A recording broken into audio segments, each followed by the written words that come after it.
Tennessee Titans have parted ways with Mike Vrabel. A little bit of a surprise. A little bit of a surprise fire. They like to do a lot of dumb things surprising, right? Like it's the A.J. Brown trade all over again. Like, we finally have a really good wide receiver, and he's young, and he's willing to let us pay for him at a discount. Our head coach wants him, so we'll trade him away for some spare parts and then do nothing with those draft picks. Yeah, I'm very surprised at this because, look, Mike Vrabel, think about what he has done there. They've gone to, he's head coach since 2018, so 6 seasons, right? First 3 seasons he was there, he went to the playoffs 3 times. The last 2 seasons, he has missed the playoffs. Okay, first 4 seasons went to the playoffs 3 times and missed the playoffs in back-to-back seasons. And they were 6-11 this year, yet he was 54-45. Division has not been great, but 54-45, 9 games over 500 with subpar quarterback play. Think about that in the NFL. Below average. He has had Ryan Tannehill and Will Levis and Malik Willis. Like, they've drafted quarterbacks in back-to-back years, and they're like, no, win with them. That is crazy to me. And then they trade away their best player in A.J. Brown, like you said. Right. The best weapon when you have a young quarterback is experienced wide receiver play.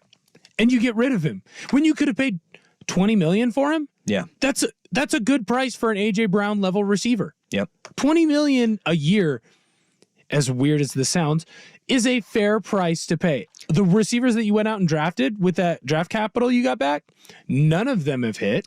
Yep. You built a team that has been successful because you had a strong offensive line and maybe the most freakish running back since Adrian Peterson. You have a man that he is a leader of men. Like you hear it to a man, and Derrick Henry said that exact thing. He was shocked when he heard, and Derrick Henry gave his farewell speech to the Titans because it appears that he is gone after this year as well. But Vrabel, apparently there is a rub with the general manager because they did, remember, go through a GM change and overhaul, and every GM wants to have their guy. And apparently there was a rift in the relationship between Vrabel and the general manager. Now, you part ways with Vrabel, and this is the question that I always have. Who are you going to get that's better? Right. And that is what I always go to, because what are the Titans going to go and do? Are they going to go and hire Bill Belichick? Are they going to trade for Bill Belichick? Bill Belichick's future in New England, by reports that came out this morning, is that they're still trying. Belichick is working for it, and everybody in the building is just operating as business as usual, with Belichick still calling all the shots and doing all the postseason wrap-up stuff because no decision has been made in New England even.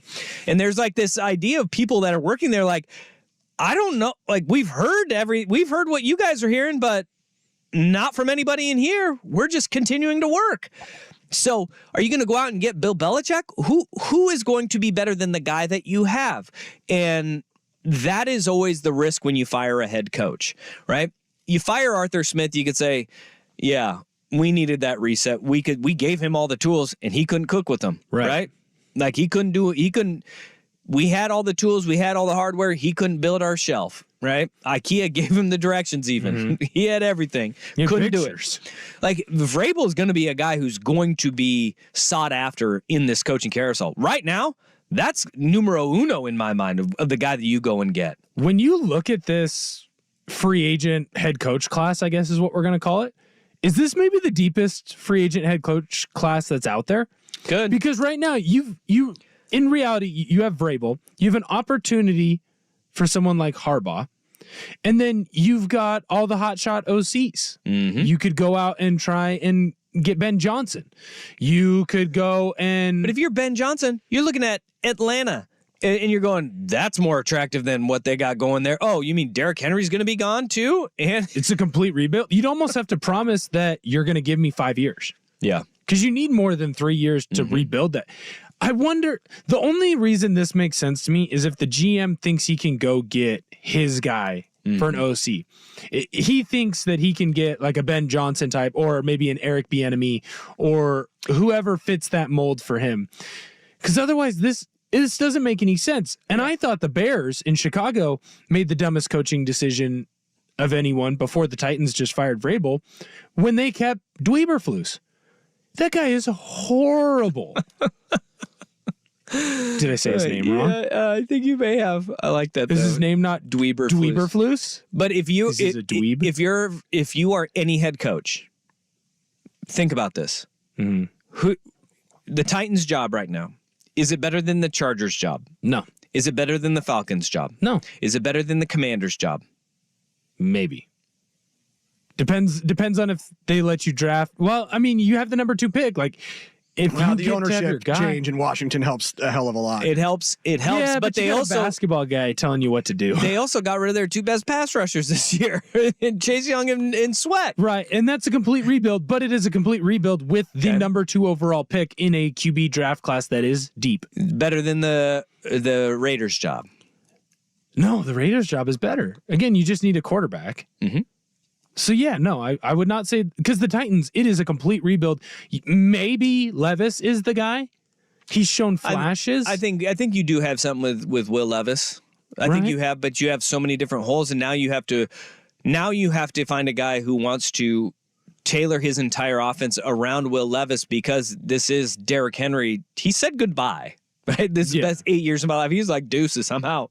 Well, and he's a shell of what he was. So you have to find somebody who is willing and able to build an offense around Will Levis. And that's going to be easier said than done. In a division that is getting better.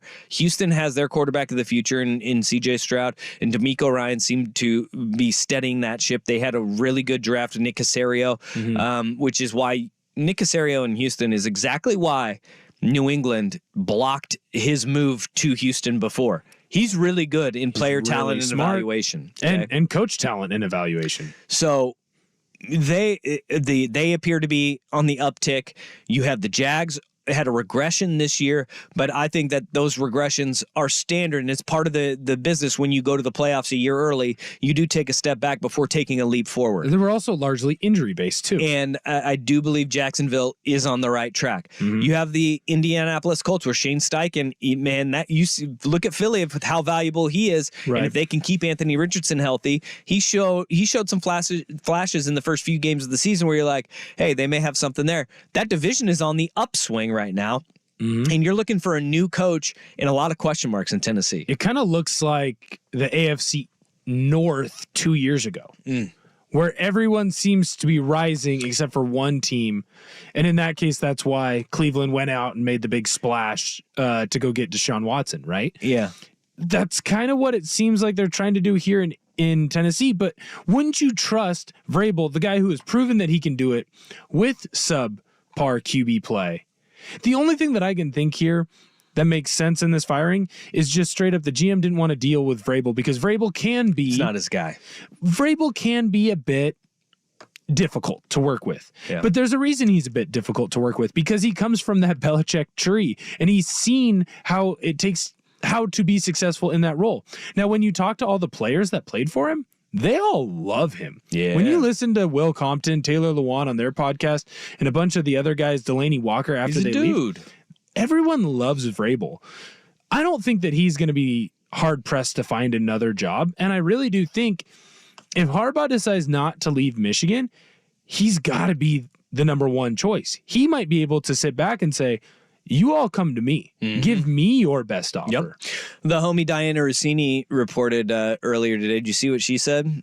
She said they were all shocked. No, they were thinking about trading Vrabel, but they didn't want to drag the process out.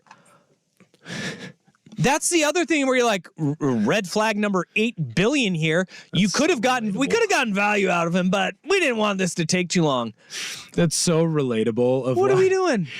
I'm sorry. I do kind of relate to that. Like, we could do our laundry, but that would take time. So we'll just turn our underwear inside out Go buy new clothes and be okay. I'm going to do what Allen Iverson did, which is just like when they went on road trips, he just wore what he wore and he just buy new clothes in every city because he just leave them there. No, that'll be fine. Michigan or Ohio State fans having fun with this one, though.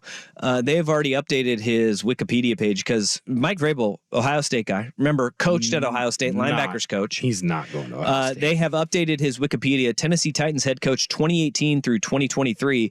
Ohio State head coach 2024 to present. They want Ryan Day out in a bad way. Yeah, Vrabel's not going to college because there's no offseason in college. As hard as everyone works in the NFL, there is time to be a normal human being. Yeah. When you stay in college, that's when you turn into Jim Harbaugh. Yeah. That's when you turn into a crazy person like Nick Saban. Vrabel, I think Harbaugh would have been this way no matter what. That is true. The story of the dad looking at the two kids, like whenever anything went wrong, like, who's got it better than us? Nobody. O'Doyle rules. But John's normal. John is relatively normal. Yeah, or he just doesn't speak enough. Like but doesn't that make him normal to understand, like, I'm not normal, so I'm not going to say these things? Maybe the Biscotti family and the Baltimore Ravens organization is like, you will not speak. You are football savant. Shh. Be normal over here. No. All right.